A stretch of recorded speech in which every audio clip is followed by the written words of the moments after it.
This Cabo Wabo 250 betting picks edition of the NASCAR Gambling Podcast here on the Sports Gambling Podcast Network is brought to you by our Patreon. Score exclusive perks, content, and contests, including our NFL win totals contest with a $1,000 prize. Join today at sportsgamblingpodcast.com/Patreon. Drivers, start your engine!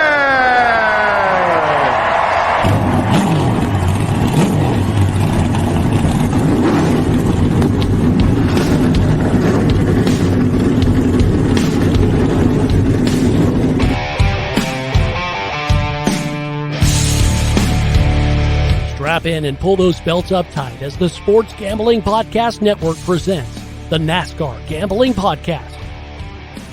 I'll wreck my mom to win a championship. I'll wreck your mom to win a championship. With all the news and the best bets for your NASCAR weekend.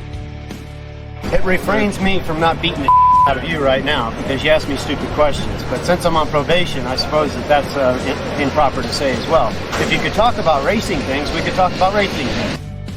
Now, here are your hosts, Rod Villagomez and Cody Zeeb.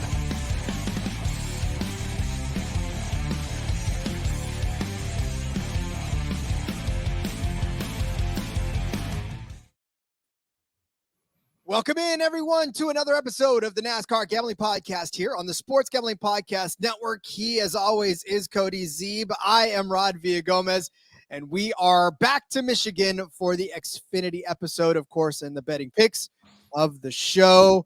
Michigan, the car birthplace of the world, I suppose. Well, I mean, not necessarily the birthplace, but the city acquainted for this. Henry Ford.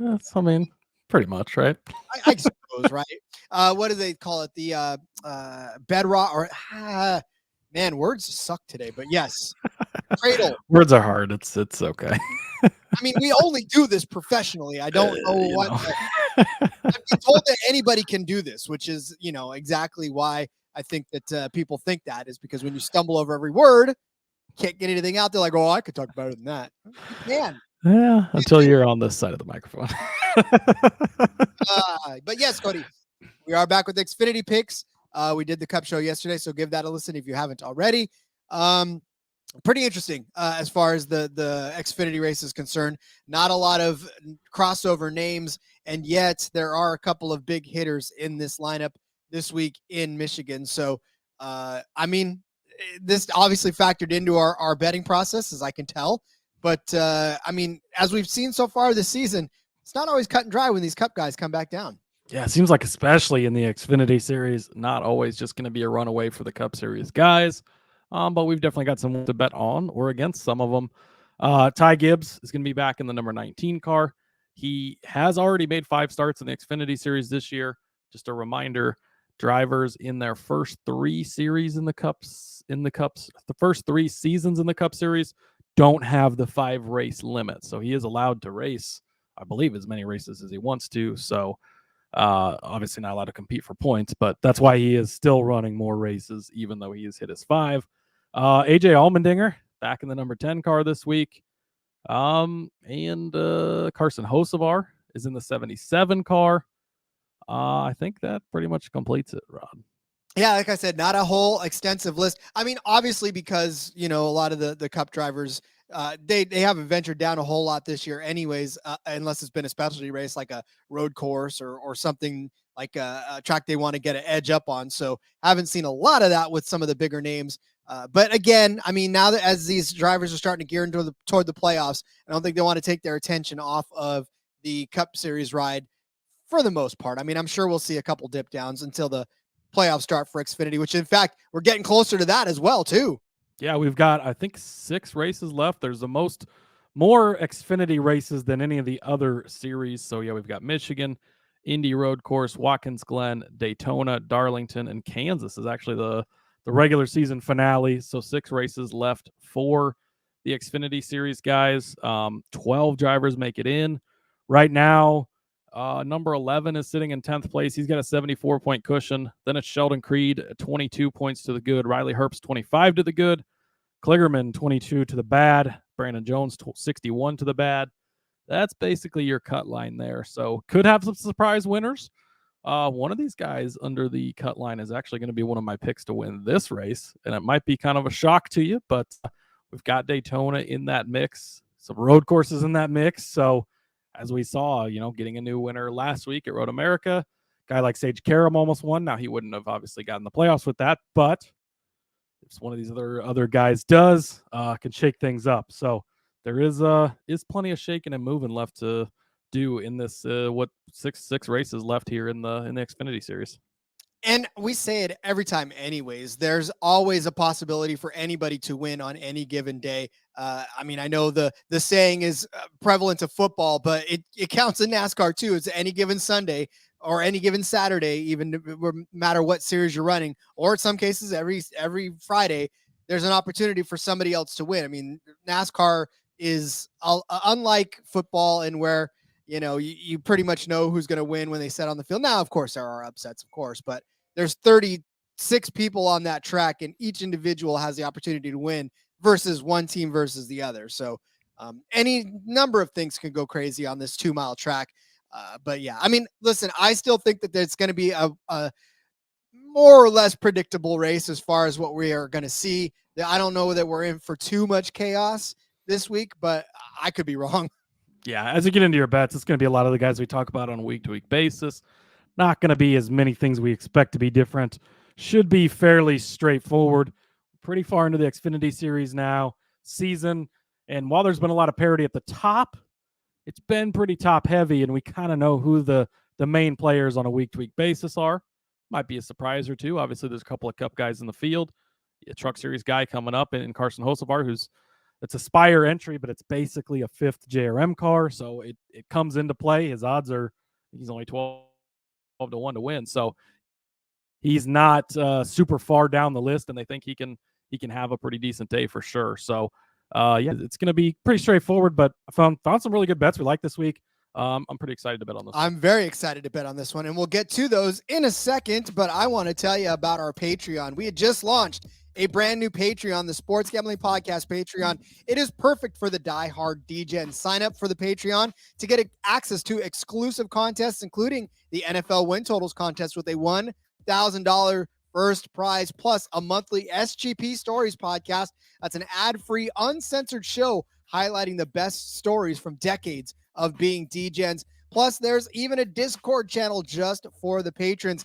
Sports Gambling Podcast has and always will give out all of their picks for free, but the Patreon is a great way to support the network and fight back against corporate gambling. SportsGamblingPodcast.com/Patreon is where you can find all of the information for that.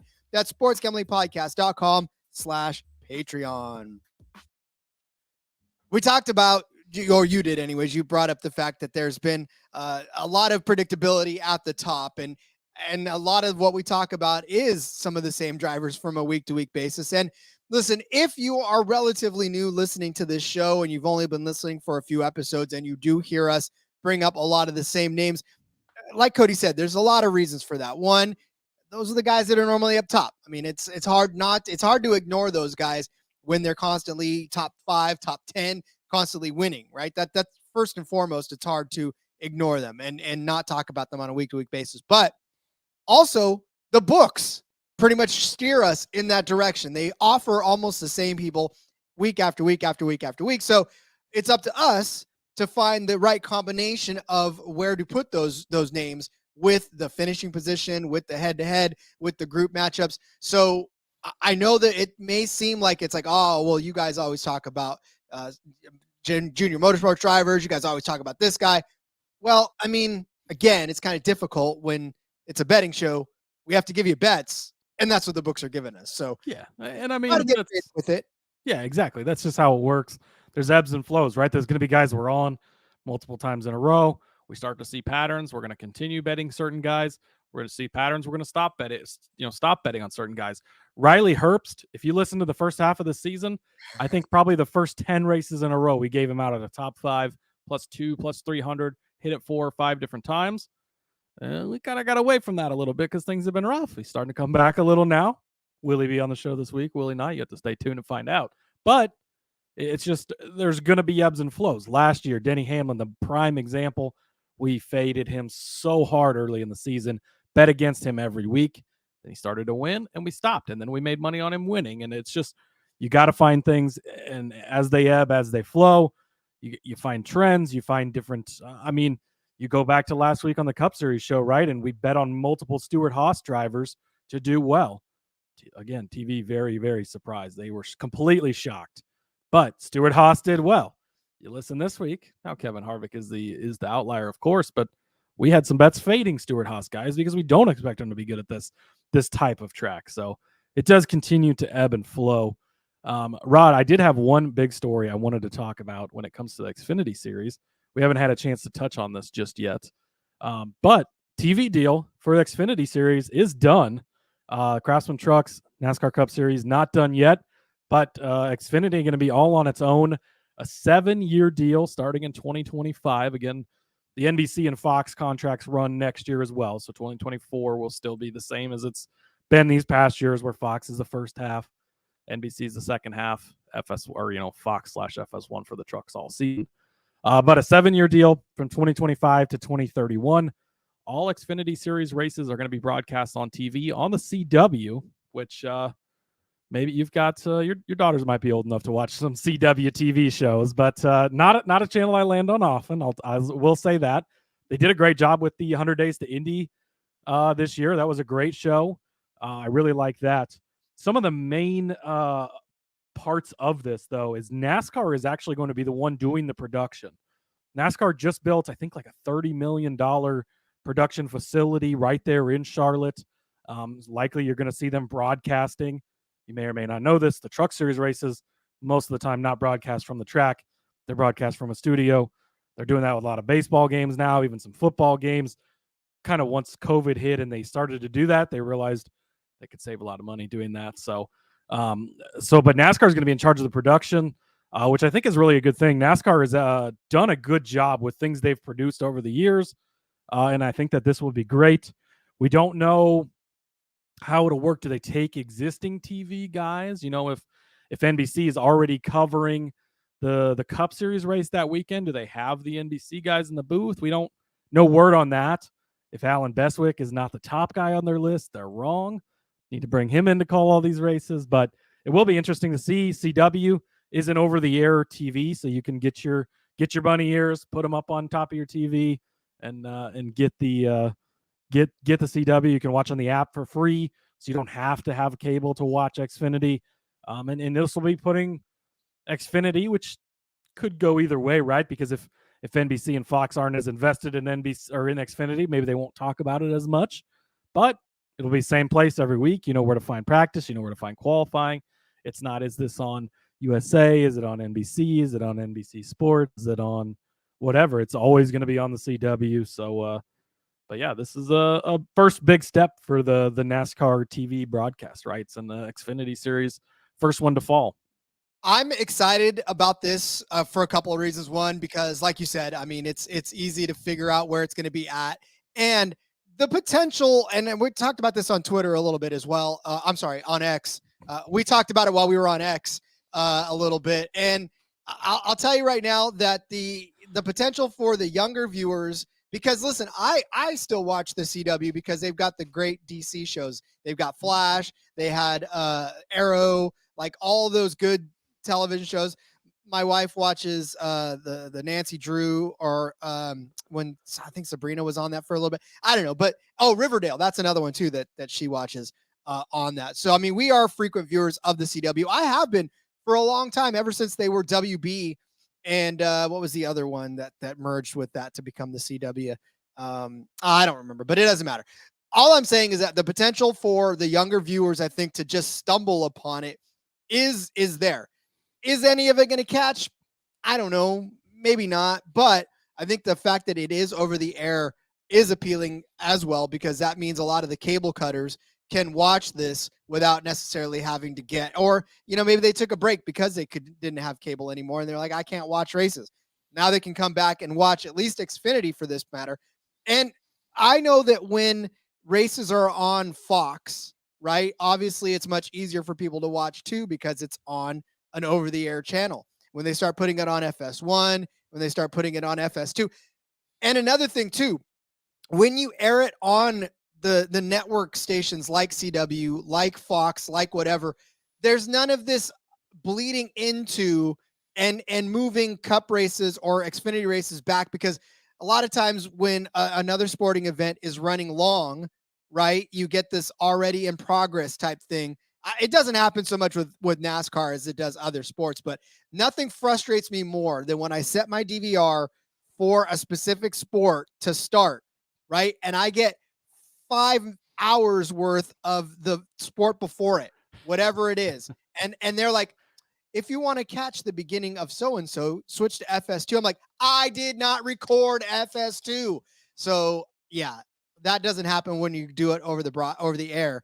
And I think, like I said, the potential for just the ease of viewing on the CW, in my opinion, is going to be a great feather in the cap of NASCAR. And I applaud them for making this move. If it works, great. If it doesn't, I'm sure they'll find something else, because they're smart people. Maybe they start their own network and they just 7-year deal, so it better work. I hope it works.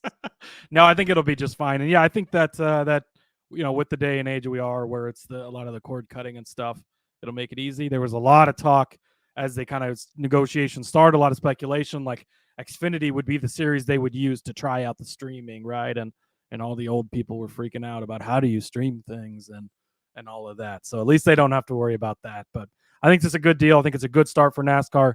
Obviously, we've seen the TV numbers here lately. They have been hitting it out of the park. It's been record numbers on NBC almost every week for these races.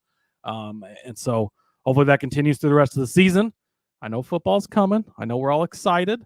Thursday night Hall of Fame game. By the way, go check out my article, sportsgamblingpodcast.com. Got some best bets and trends for you on that. Real quick hitter, but some good information in there. Shameless little plug there, but don't give up on us just because football's coming. Get multiple screens like a normal American and watch both. And breaking news, the CW has reached out to me in order to be part of the. I'm just kidding. Oh, hey, shit. They did not. That would be. Oh my God. If I would love it. That'd be great for you. Woo-hoo. You'd be real busy staying on this show and doing the I'd CW still calls. do the show. Are you kidding me? Hell yeah. That'd be amazing. All right. Well, then let's do the reason for this show and let's give out some bets. But before we do, let's tell you about Underdog Fantasy, because we're brought to you by Underdog Fantasy. NFL season's right around the corner. Underdog Pick'em is a great way to get down on a ton of NFL player props, and it's available in a ton of markets as well. Plus, there's plenty of opportunities to win in their daily MLB contest, and as we know, NASCAR Pick'em. Make sure to get in on that. And then, of course, make sure to enter Best Ball Mania 4, where first place gets $3 million. Head over to UnderdogFantasy.com. Use the promo code SGPN for a 100% deposit bonus up to $100. That's UnderdogFantasy.com. Promo code SGPN. I don't know that I'd be able to keep my composure if I were to open an email that was to say, Rod, we're big fans. This is NASCAR. We're moving to the CW. We would love for you to be part of the analysis team in the booth. We know you don't have to move anywhere because we're doing it remote. So go at it. Woo! Alan Bestwick and Rod Villagomez calling the races. Oh, buddy. I'd be recording those and just listening to them on a loop all day. Oh, man. What a dream come true that would be. But alas, I'm still living out a dream right here with you, Cody, doing this for the folks out there. So let's queue up what they're here to listen for, and that's picks for this Cabo Wabo 250. Some breaking news from NASCAR's Twitter. Oops, hold on, let me pull it up here. It is official, Rod. The number 7 car of Corey LaJoie is locked in. They've announced a multi-year deal. He is officially signed that extension. So Corey LaJoie, Spire Motorsports, not going anywhere anytime soon. Good for them. Makes me both happy and sad. Love that he's sticking around, obviously. I wish he was going to a better ride. But, if that Andretti partnership happens, who knows? Maybe maybe it's the junior partnership. Maybe that's what does it. Somehow get that team better. I'd love to see it. But now, for what everybody's here for, Rod, let's get into the bets. I'm going to start off. I am going to fade one of these regular Cup Series guys that's coming down into the Xfinity Series. This might be a little shocking, but I'm actually going to take Carson Hocevar over AJ Allmendinger, plus 105 over on Superbook. On the surface, this one's a little sketchy, and it's like why not take AJ Allmendinger? He's only minus 130, which really isn't a lot for a Cup Series regular and a star, right? But like I mentioned before, Carson Hocevar is in basically a 5th JRM car. Those cars are prepared from JRM. They've got Hendrick resources at Spire. They've got the JRM resources. And that car has run pretty good. Hocevar's had a couple of good finishes. 8th place at Charlotte, a 6th place at Darlington in this car. And he is on freaking fire lately, Rod. He has been tearing it up in the Truck Series. He won, obviously, Richmond last week, cashed our bet for us. He won at Nashville. He was 4th at Charlotte. The last 5 oval races in the Truck Series, he's been inside of the top 4 in all 5 of them. He is on fire. His name is swirling in all the rumors right now. The 77 Cup car, the 31 Cup car, going to JRM to, fill in that 8 car is being abandoned by Barry. The 9 car with Jones, the future's uncertain. There is a lot of rumors with Hocevar. Likely won't be just in the Truck Series next year. He's going to be Xfinity. Maybe he goes straight to Cup. I think he's going to be out to prove things. By the way, keeping in theme with with how I've been betting so far this week, he's also a Michigan kid. Obviously, if you listened yesterday on the Cup Series picks, on Brad Keselowski, on Eric Jones in different ways. This is how I'm getting in on another Michigan kid at home in front of the home crowd. Just has all the momentum in the world behind him. Listen to him on Door Bumper Clear this week, and he talked about how much he has changed recently and how his mindset's changed, right? He used to be kind of reckless. The way he said it, he used to think he had to win every week or it was a failure, and he's realized that's not the case. I think that is a positive for him. For AJ Allmendinger, he's just off his game right now. Chasing trophies, right? He gives up practice and qualifying in the Cup Series. Fuck making the playoffs in the NASCAR Cup Series. I'm going to go win and kill everybody at Roto. Just kidding. He sucked absolute asshole at Road America. Didn't do any good. Gets taken out in a wreck late. Doesn't get a good finish. Things have just been off for him. He was 3rd at Atlanta, but his last 5 races in the Cup Series before that, he's been 17th or worse. Things have not been going good for him. He did win in his only other Xfinity, or his only oval Xfinity start at Nashville earlier this season, so I will caution you on that part. He was 7th here last year, though, so not the greatest performance for the guy that was on his way to winning the regular season title. He was having a hell of a season. Only a 7th place run was a little bit disappointing. I know this 10 car has been pretty good this year. I'm just kind of out on AJ right now. You know how AJ gets with his attitude. We talked about this in the recap. Like, could he have any more problems inside of the car? It's always something, right? Couldn't shut the car off this past week because he was having electrical issues during the non-live pit stops. The fire suit, the cool suit doesn't work. The power steering doesn't work. He's driving on 3 tires. There's always something going on with AJ Allmendinger, and a lot of times he recovers and has a decent finish, but Hocevar is on fire right now. He's been cashing bets for us lately. So give me Carson Hocevar over AJ Allmendinger. Pull the upset, plus 105 over on Superbook. I have thoughts. I'll get to those about AJ in a minute, or at least in several minutes. We'll get there. Don't worry about it. But I will say that everything you said is true about him. And I certainly agree with you on all of that. But like I said, I have my own thoughts on that later on. Carson Hocevar, I can't argue with the guy, and I'll make another case for him later as well. But I will start my bets with Justin Allgaier. Jesus Christ, Rod. If I got sponsored by Justin Allgaier on this show, I'd be a rich man, because that guy's name comes out of my mouth every single week. But listen, it's because for good reason. Like I said, he more often than not is cashing bets for us this season. It is tough because obviously we put a lot of faith in last week, and last week we got crushed, but that's all right. We'll make it up this week. Allgaier, top 3 car. Cody, don't fucking remind me, Ron. Don't get me started on NASCAR and their bullshit cautions. Not reliving last week. We're moving on to Michigan. Justin Allgaier, top 3, plus 160 over on Caesars. This, my friends, is almost about as a lock as I can give you for this. On this track, Justin Allgaier has been just lights out as far as where he's finished. He did finish, let's see, Justin Allgaier has top. Okay, this is where I get a little bit pissed off because my I'm so mad at myself. I have these all lined up for me, and then it's not there. Justin Allgaier, here we go. 11 starts on this track, 3 top 5 finishes, 7 top 10 finishes on Michigan. Last year, he finished second in this race, and then a 6th place finish and a 5th place finish on this track as well. So Justin Allgaier was behind Ty Gibbs last year on this race for the win. Allgaier led 17 total laps around the track. So again, he was up front for most of the day. Allgaier in his 6th place finish led 9 laps in this race as well. Again, Allgaier, just a fantastic driver on this track. As far as this season, it has been a couple of rough weeks for Justin Allgaier, and we've documented that. As far as last week in Road America, led 42 laps, had all the fixings of being the winner of that race, does not win that race. 2 weeks ago at Pocono, started 9th, finished 23rd, led 8 laps, so in that, which was fantastic, but not good at all. We talk about comparable tracks, right? These big 2-mile tracks.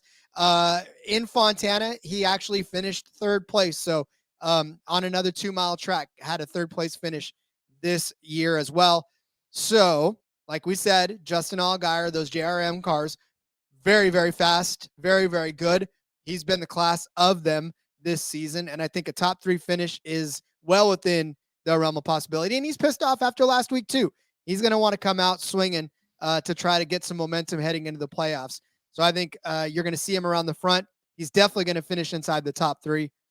And we talk about a little bit later what else he could do on this track. But I think top 3 finish is a good place to start. Plus 160 for Justin Allgaier. Rod having a Justin Allgaier bet. Just 2 things that go in hand every week. I have a Justin Allgaier bet. Sadly, we missed out on that massive just ladder of bets and crushing everything last week that we should have hit. Thanks again, NASCAR, for your stupid timed yellow. But I'm going to take Justin Allgaier, top Chevrolet in this race, plus 300 over on Caesars. This is a good way. If you think that, like I generally do most weeks if you listen to this show, if you think Toyota's probably going to win this race, but you got Ty Gibbs, you got John Hunter Nemechek, those will be the 2 best cars, the 2 fastest cars on the track. We'll talk about that more in a little bit. If you think they win, this is a great way to get in on Justin Allgaier at plus money still. Biggest competition he has. Josh Berry is actually the only car listed above him. I don't know if you've watched Josh Berry lately. He held on for a decent finish last week at Road America, but things have not been going well for that number 8 car. Go back to Pocono, he was super fast. So could he be super fast? Could he have a great race here? Wouldn't be surprised, no, but he's not been able to finish races. Austin Hill, that's always a threat for Top Chevrolet, right? He's going to be the one that threatens me the most with Justin Allgaier here. AJ Allmendinger, yeah, even the books have him at 550 to be the top Chevrolet. They're not sold on him being the top Chevrolet. Carson Hocevar, I do like that, but then it's Chandler Smith. I'm not too worried about Sam Mayer.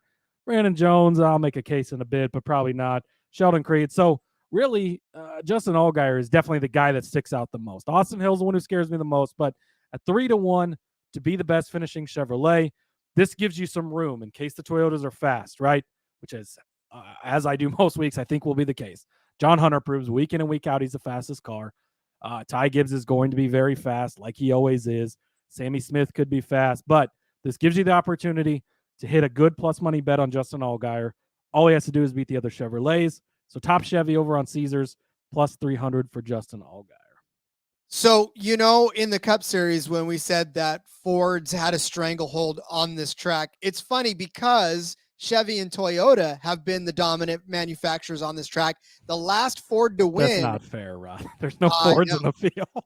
I know. 2011 was the last time a Ford won on this track, the Xfinity Series. As dominant as that Penske Ford car was when they ran in the Xfinity Series, that is kind of surprising that it's been that long. Yeah. In general, and really, I mean, Stuart Haas had some pretty dominant Fords over the years too, with Briscoe and Custer back when Custer was dominant before, and some of these other guys. But yeah, that is Ford has generally had the weaker end of things in the Xfinity Series, but still is a little surprising it's been that long.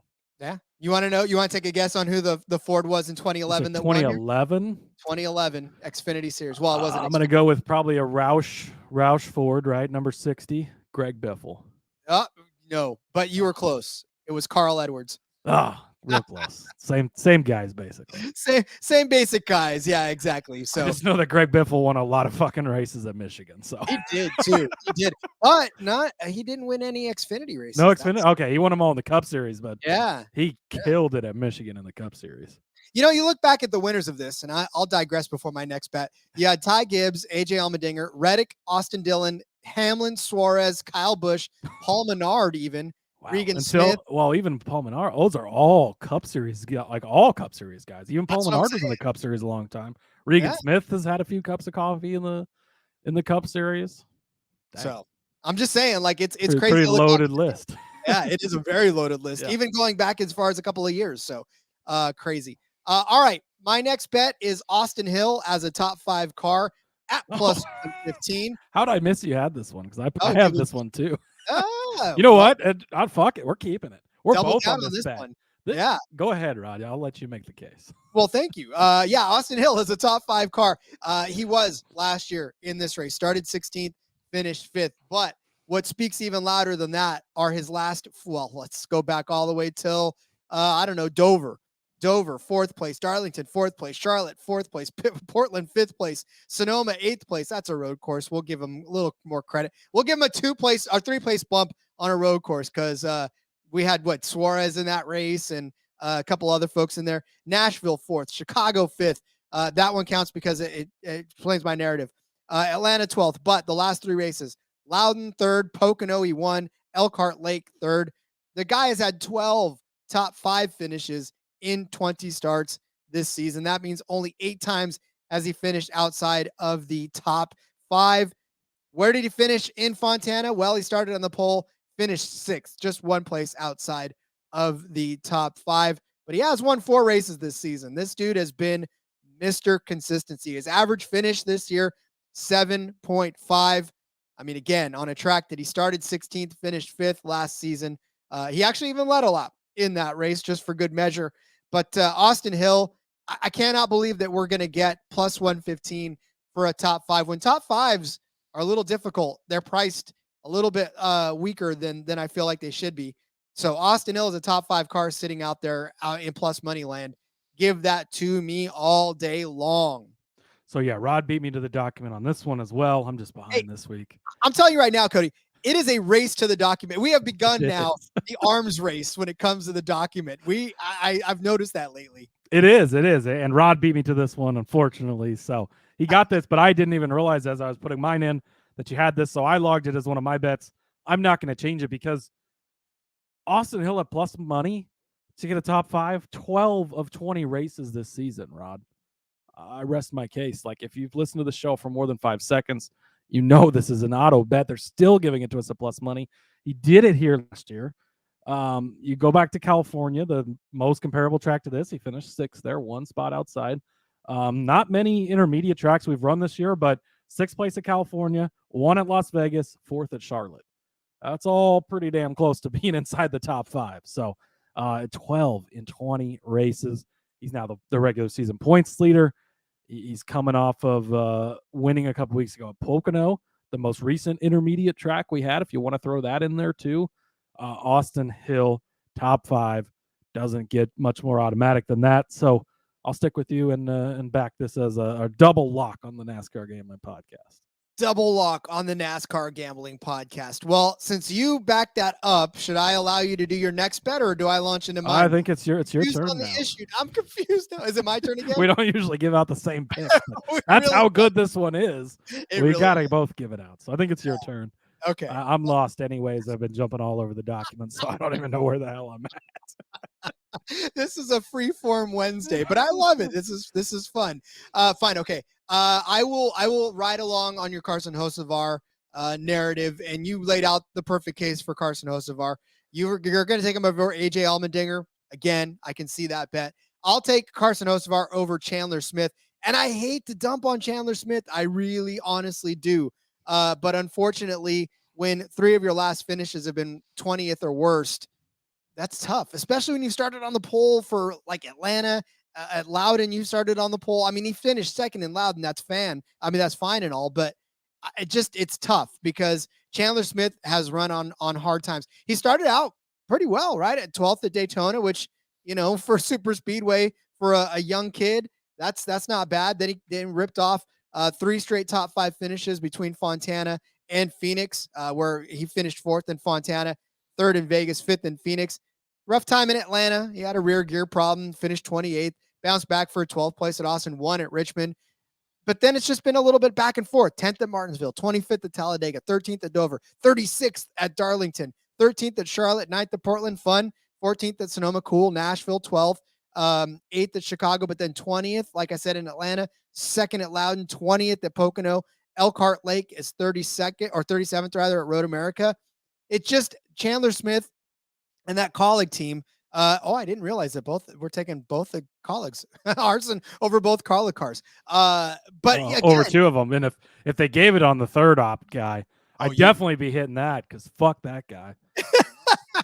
But yeah, so again, like Cody had pointed to earlier, like the colleague cars both had trouble last week at Road America, and it really kind of highlighted the struggles they've been having lately. So again, I think Chandler Smith, even if he does finish somewhere inside the top 10, I think Carson Hocevar is on a better roll. Cody laid out exactly why Carson Hocevar is on a good roll. So I'm gonna take him over Chandler. I think it's easier for Hocevar to get over Chandler than it is for AJ, and I'll talk about that in a little bit. Yeah, I love Hocevar, and so I think this is a good bet as well. And just haven't really seen it from Chandler lately. All right, Rod, I've given out 3 bets. They've all been on Chevrolets. Shocking to many if you listen to the Xfinity episode often. Now I'm going to get to the Toyota portion of the show where I like to generally stay. John Hunter Nemechek, top 3 finish, plus 125. Been a rough couple of weeks for John Hunter. Last week at Road America, he was 34th. The week before at Pocono, 32nd. He had a massive points lead. He's now lost that points lead and sits second to Austin Hill. But it was a road course, and it was a triangle-shaped track. The tricky triangle at that. Before that, he won 2 races in a row, and before that, he had 2 second-place finishes in a row.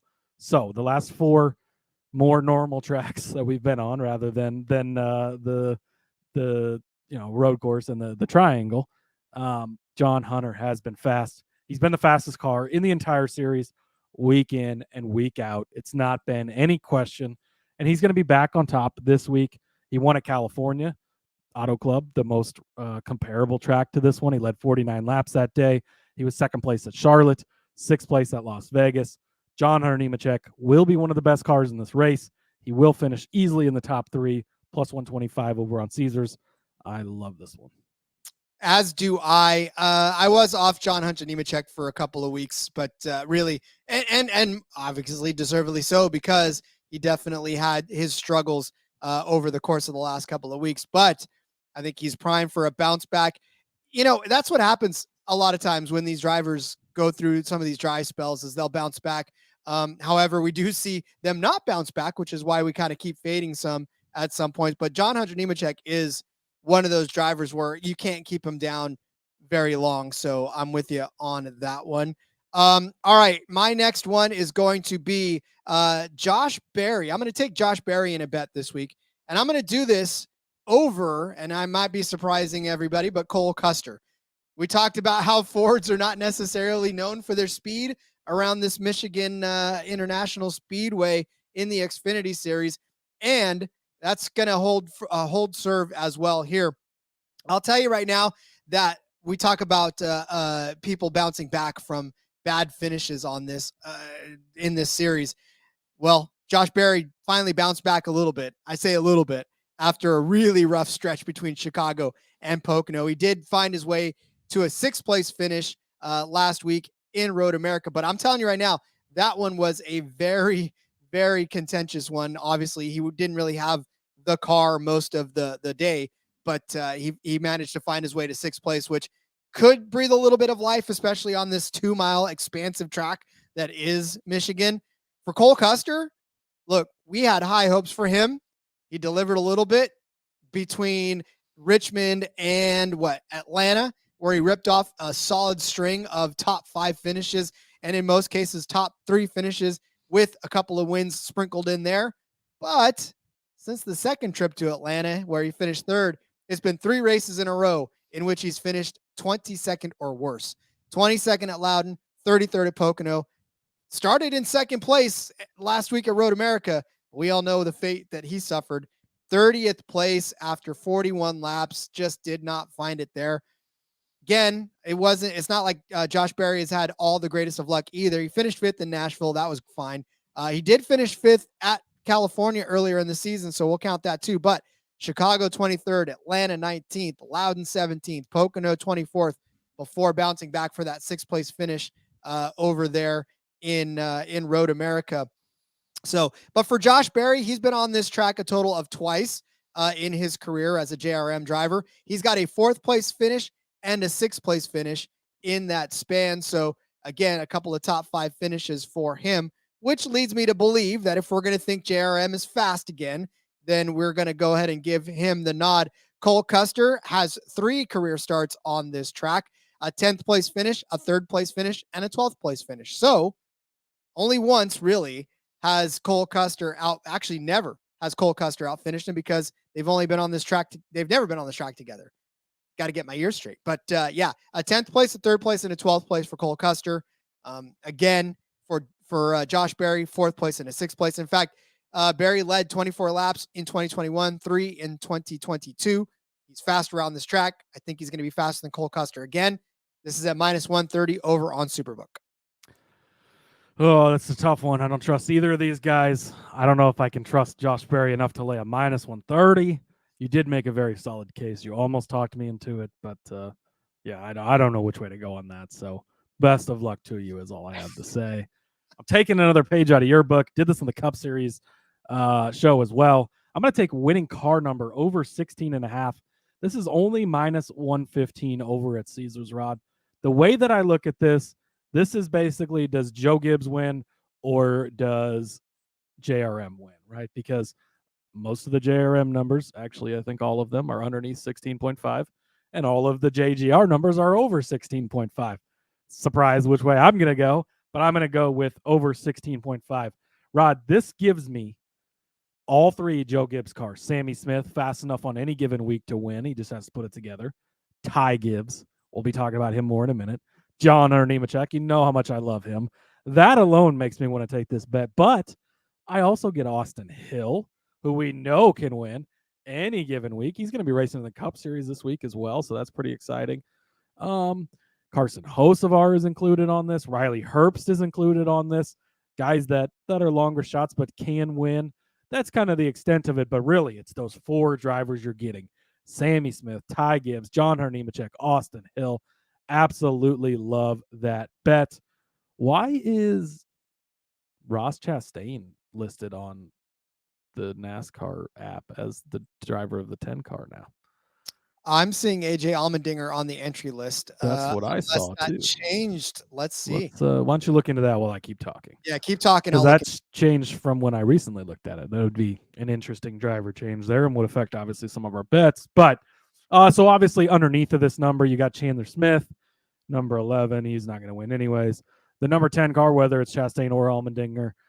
Brandon Jones is under this.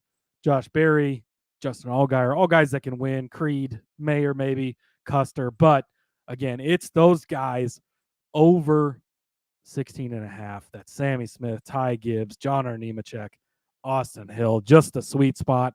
Absolutely love that. So give me winning car number over 16.5, -115 over on Caesars. So on the NASCAR website, it is the number 10 Ross Chastain. So that is very interesting that happens. The books are offering AJ. So we'll roll with AJ right now because that affects a lot of our the entry list that Bob had tweeted out here earlier this week had AJ listed as the entry. So yeah, I'll let you get to your next bet as I continue to look into this one. Please do, because that's a little bit concerning. And again, the books are offering AJ, which is why we consider it to be AJ. In fact, yeah, look into that. See if the books are still offering AJ, given what we see. All right.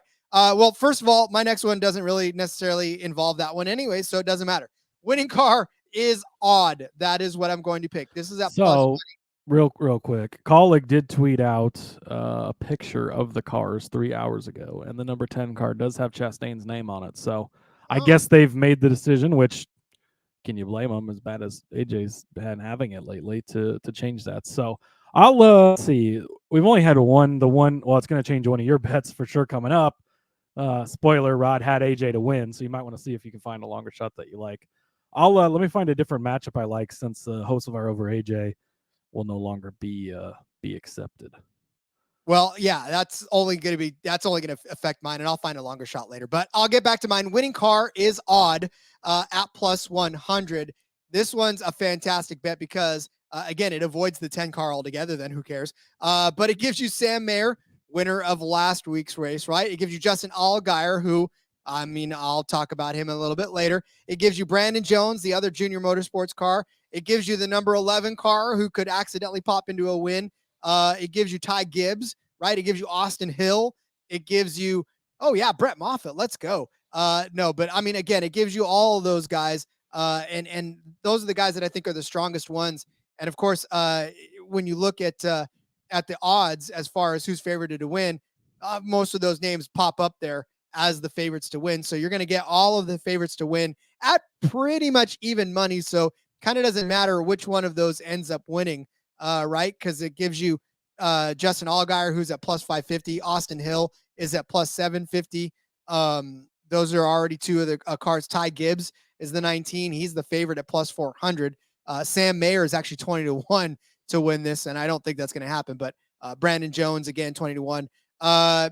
Yeah, so it gives you all of those guys at a good price. Plus, like I said, it covers your bases if any of them win, and it's pretty much even money for that at plus 100. So give me the winning car to be odd on Caesars. Cody, did you amend your pick? I have amended my pick.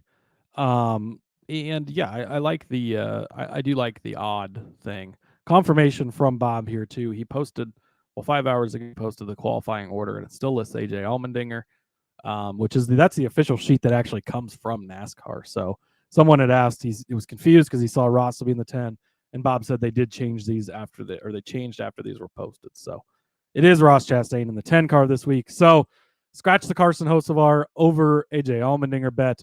Although technically I've already won that since AJ is not going to beat Hocevar. So I'm going to take credit for that anyways. If you get Hocevar over Ross Chastain, I would still take that. Chastain's not done super great in this 10 car. He's doing okay, but I still would like the Hocevar over that. So if that pops up later, I would still back that. But I went over to our friends at Superbook.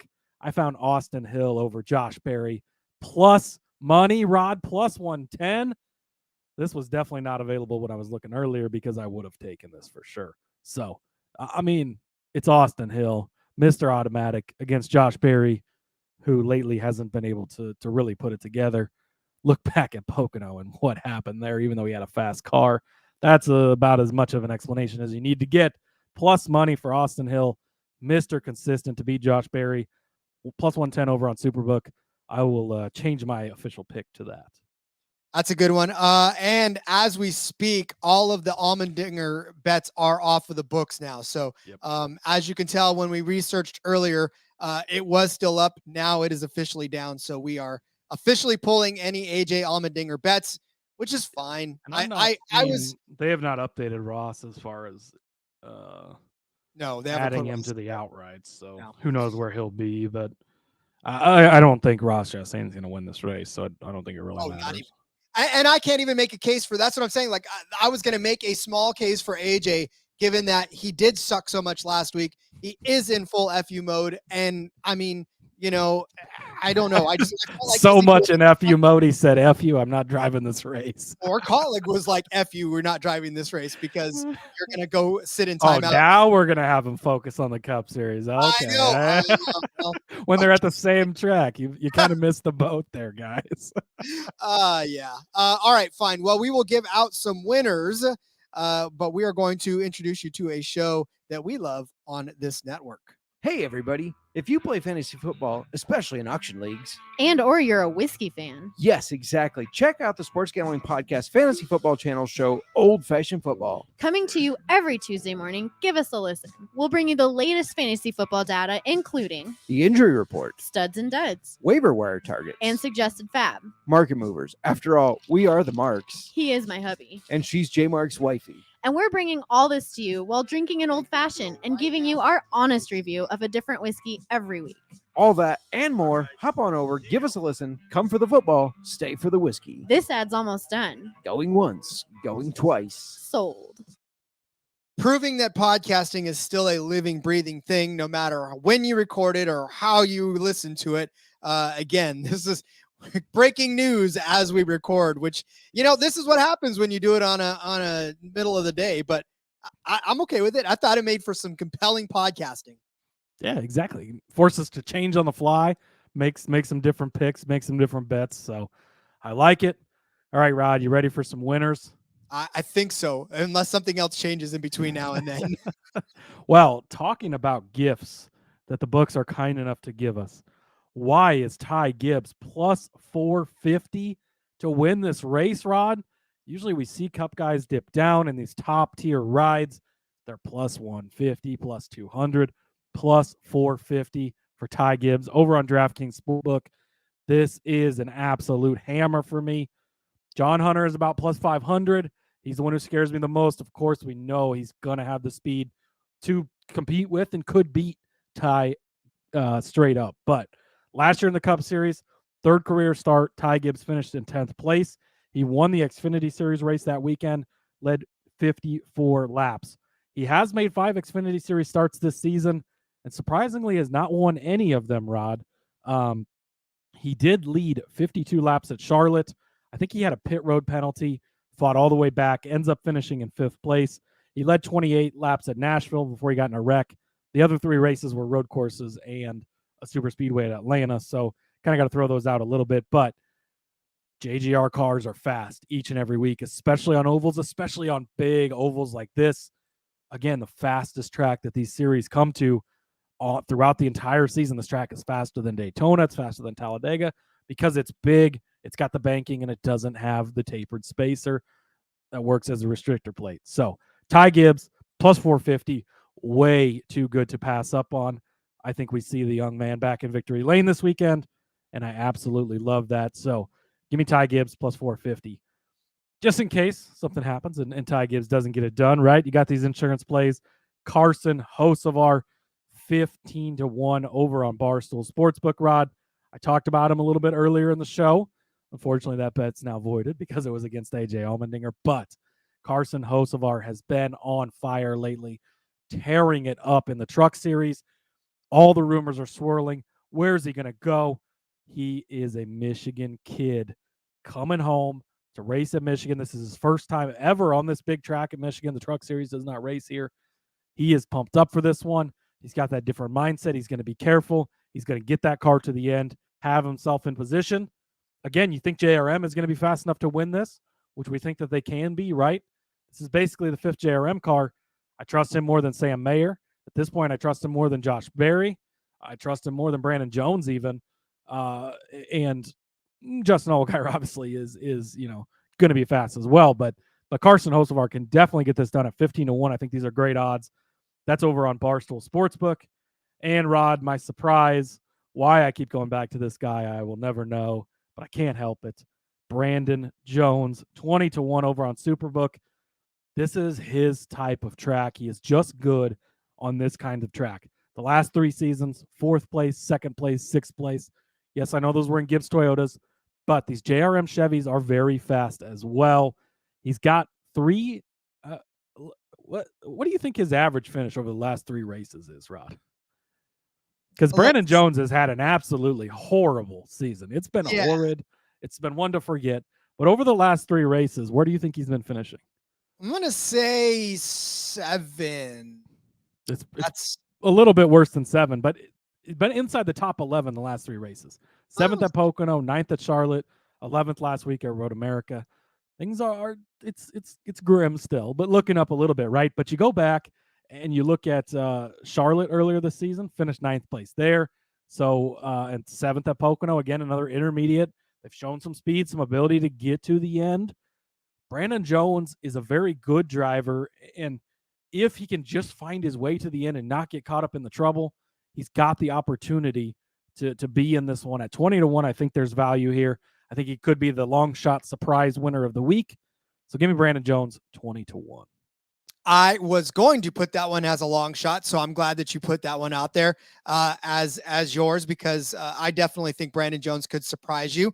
But the one JRM car, and look at, since I had to switch, like I said, I was going to make a case for AJ. He was at 12-1, which I thought was kind of at least a tempting price for somebody who's won on this track already as an Xfinity driver. But Justin Allgaier is at plus 550. What? 5.5-1 to win this race. Now, listen, I know he doesn't have an actual win on this track yet in his career, but he's come damn close, and you can't come any closer to a win than a second place finish last season, where he led 17 laps, came in second to Ty Gibbs. The year before that, he led 9 laps, came in 6th place. The year before that, 5th place, 9th place. So 4 straight top 10 finishes. 5 out of his last 6 have been top 10s here. 7 top 10s out of 11. Now, again, those aren't wins, but if he can run that close to the front, he can definitely finish and seal the deal at some point. His season has been completely up and down, as we talked about lately, but he does have 1 win, and that is at Charlotte. He did have that 3rd place finish in Fontana earlier this year. The potential is there. We know Justin Allgaier is fast. We know he was fast last week. Nothing says that, nothing gives the big middle finger to the rest of the field more than coming back and winning a race after you got wrecked out of a win the week before. So I like Justin Allgaier's price at plus 550. I will definitely take that. And then let's go ahead, and since my other long shot was gone, let's take Sam Mayer to win this and go back-to-back for Sam Mayer, because he's at 20-1 over on Superbook after having won last week. Now, it's difficult to win back-to-back races. I get it. But 3 of the last 5 races for Sam Mayer have all been top 5 finishes. 5th at Atlanta, 2nd at Pocono. He won at Elkhart Lake, right? He busted through for a win. We all know that was a long time coming for Sam Mayer. Well, okay, long time. Kid's barely out of diapers, but that's been a long time coming because they've been touting him as being so good for so long, right? That it's time. It's time for him to win. The only thing that he's got to overcome in this, well, other than the bad finishes he's had so far this season, is the bad finishes he's had at Michigan in general.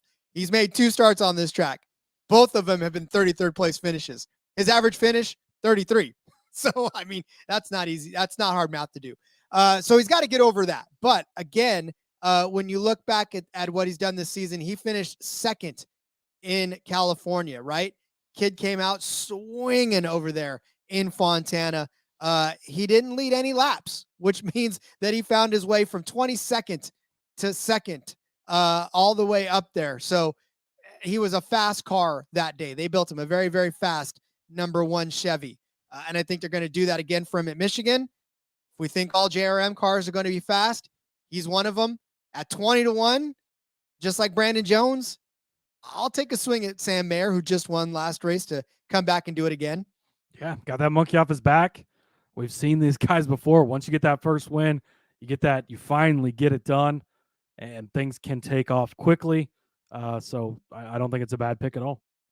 I concur. All right, well, that'll do it. Even though we had to switch up and give you about 15 different picks on the fly, that's all right.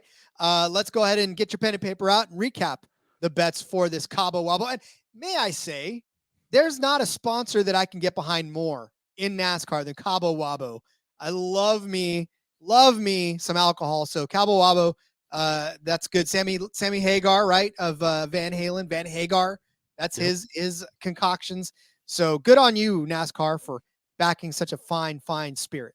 Are you under contract not to say anything good about Cabo Wabo? Is that we don't really sell anything that competes with Cabo Wabo, so I can't say I've had it, but I do like the name. Sammy Hagar's great, so I'll give it a thumbs up. Okay, maybe I'll go buy some, so that way you're drinking. You're drinking? We're drinking Busch if Kevin Harvick does something good, right? No, Busch is disgusting. I bought a $1 Busch light Yeah, at our you spent ballpark. about $1 more than it's worth.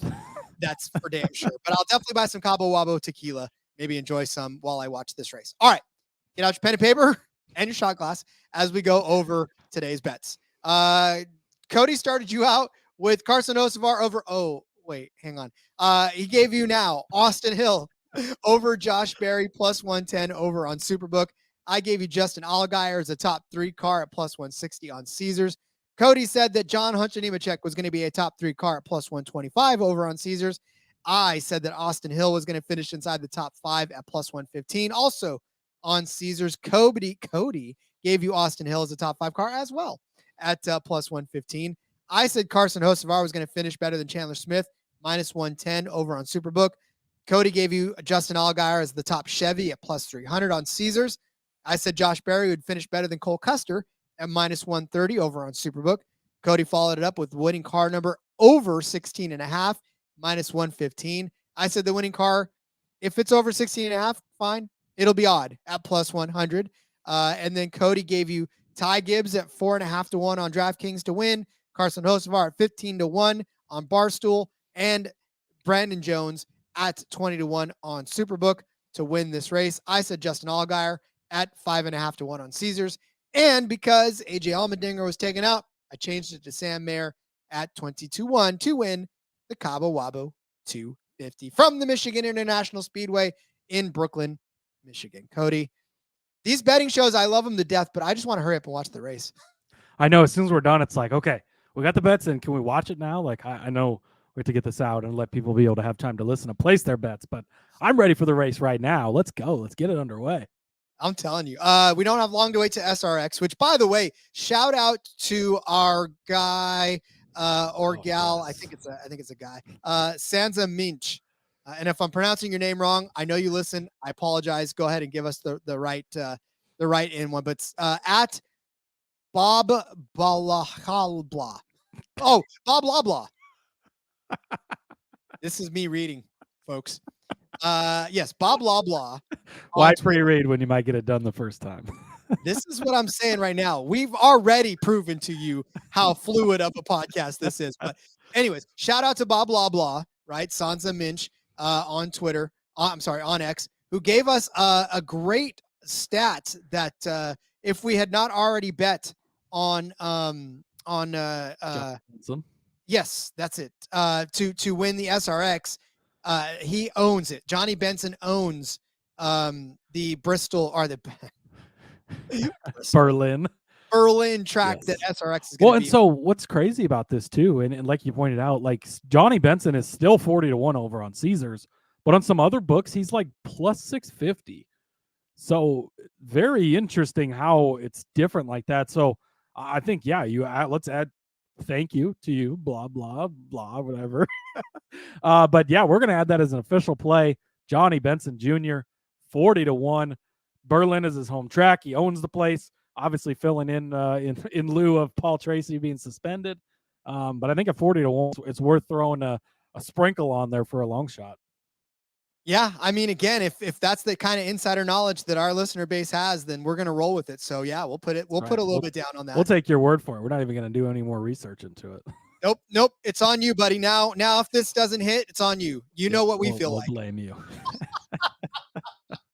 All right. Well, thanks to everyone who stuck around. We are going to close the book on the Cabo Wabo 250.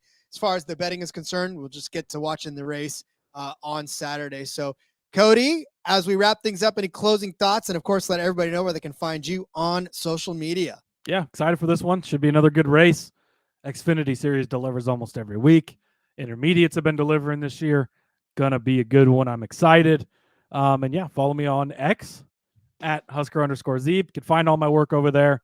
Got a preview out or a short article out for the Hall of Fame game. Check that out. Get in on the under early. And a few other plays over there. Bunch of other NFL stuff out and coming out soon. You can find all that over there. The IndyCar Gambling Podcast is back this week, Rod. Check that out. It'll drop in this feed too. But over on the F1 Gambling Podcast, we're going to record that later today. Odds out nice and early. They're at the streets of Nashville this week. Gonna be a lot of fun. So I'm excited for that. And just man, fun week. Got more shows coming up. I'm excited. Love it. Can't wait for some more racing. Can't wait to cash some more bets, Rod. I'm having so much fun doing this.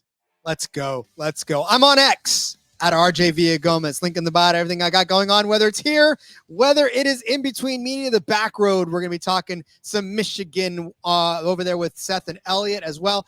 Check out my Fast Money show over on For Frequency's Sake. And, of course, just follow along over there while you're on X as well.